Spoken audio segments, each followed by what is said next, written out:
Nous sommes go pour la mise à feu. H-. 15, 14, 13, 12, 10, 9, 8, 7, 6, 5, 4,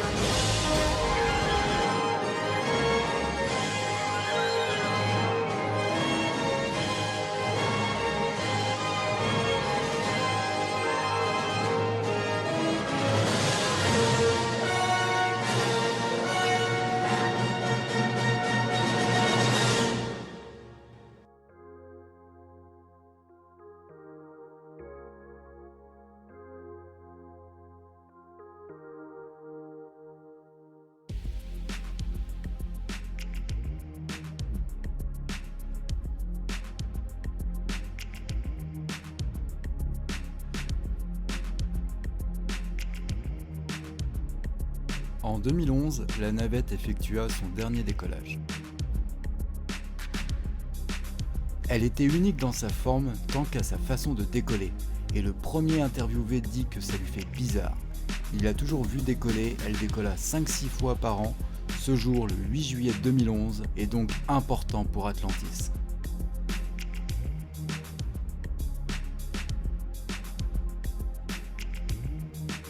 On rencontre les 3 premiers membres de l'équipage. Manus explique que c'est un jour spécial pour elle.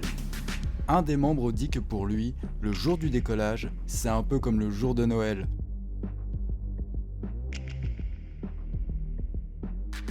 En concevant au début des années 70 un engin spatial réutilisable, la NASA espérait pouvoir baisser fortement les coûts du lancement spatial, qui jusque-là avait des fusées à usage unique. Mais le compromis technique retenu à la conception pour des raisons financières et surtout la complexité induisent des coûts de développement et d'exploitation 450 millions de dollars par lancement très élevés. Lorsque sa carrière professionnelle débute en 1982, tous les lancements de satellites américains sont pris en charge par la flotte des 4 navettes spatiales. Grâce à un dumping important sur les prix, la navette occupe même une place dominante sur le marché des lancements commerciaux. Mais il apparaît rapidement que la navette ne sera jamais un moyen de lancement concurrentiel par rapport aux fusées, car la cadence des lancements espérés ne peut pas être tenue. Ce qui malheureusement a été une des causes de l'accident de Challenger. Voulant respecter la cadence de tir important des navettes spatiales, la navette Challenger fut une victime de la défaillance des missions d'entretien de sécurité. Et justement après la destruction de la navette Challenger, début 1986 qui entraîne la perte de son équipage, l'utilisation de la navette est limitée au lancement de satellites non commerciaux et aux expériences scientifiques en orbite. À compter de la fin des années 90, sa mission principale est la desserte de la station spatiale Mir, puis de la station spatiale internationale.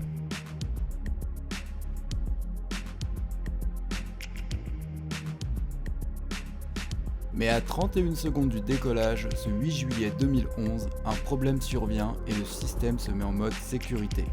Au final, grâce à l'équipe qui était dans la station, ils ont pu décoller avec un temps de retard.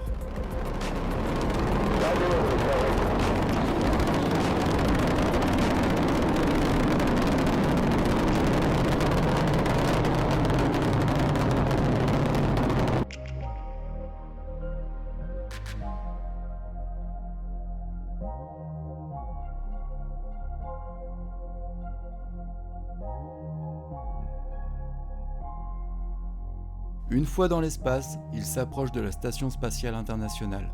Et Manus explique qu'il se rend peu à peu compte de la taille imposante de la station. Elle dit qu'elle a été épatée qu'on ait pu construire quelque chose d'aussi imposant dans l'espace.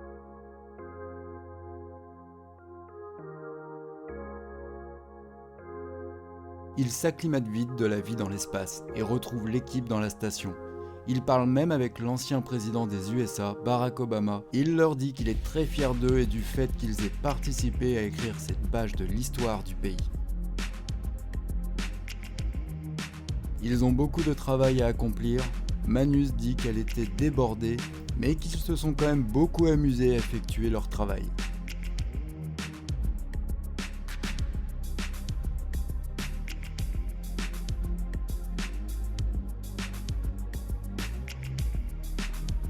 Il est temps de rentrer sur Terre. Manus explique que la veille du départ, les 4 membres de l'équipage d'Atlantis se sont réunis sur le quai de vol. Ils ont admiré la Terre de l'espace et se sont dit qu'ils avaient beaucoup de chance.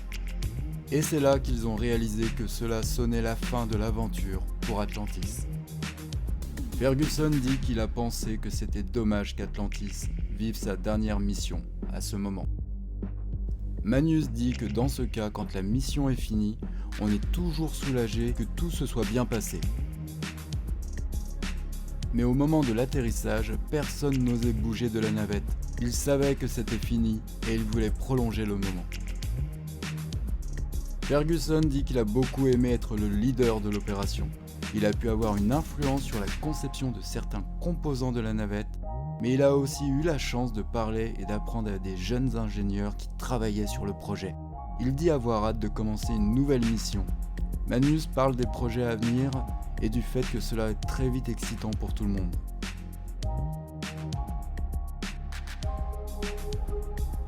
Du 12 avril 1981 au 21 juillet 2011, les navettes Columbia, Challenger, Discovery, Endeavour et Atlantis auront décollé 135 fois. Malheureusement, parmi ces nombreux décollages, il ne faut pas oublier la perte de la navette Challenger et de Columbia et de leurs 16 membres d'équipage. Le programme des navettes spatiales a été une révolution en ce qui concerne la conquête spatiale. Elle a servi à l'assemblage de la Station spatiale internationale, à la mise en orbite du télescope Hubble, mais malheureusement pour des problèmes d'ordre financier et surtout de sécurité, le programme des navettes spatiales s'arrêtera en 2011 après une dernière mission pour la maintenance du télescope. À partir de ce moment-là, Soyouz devient alors le seul vaisseau capable d'assurer la relève de l'équipage permanent de la Station spatiale internationale, jusqu'au premier lancement du Commercial Crew Développement le 30 mai 2020. La navette spatiale était un bijou de technologie. L'ensemble composé de la navette, le réservoir et les propulseurs pesait plus de 2000 tonnes. La navette spatiale pouvait placer en orbite basse 24,5 tonnes de charge utile et 8 astronautes. L'orbiteur était un engin spatial d'une polyvalence inégalée.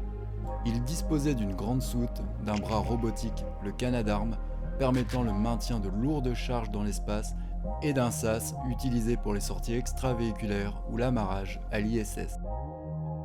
Son autonomie en mission est d'environ 2 semaines.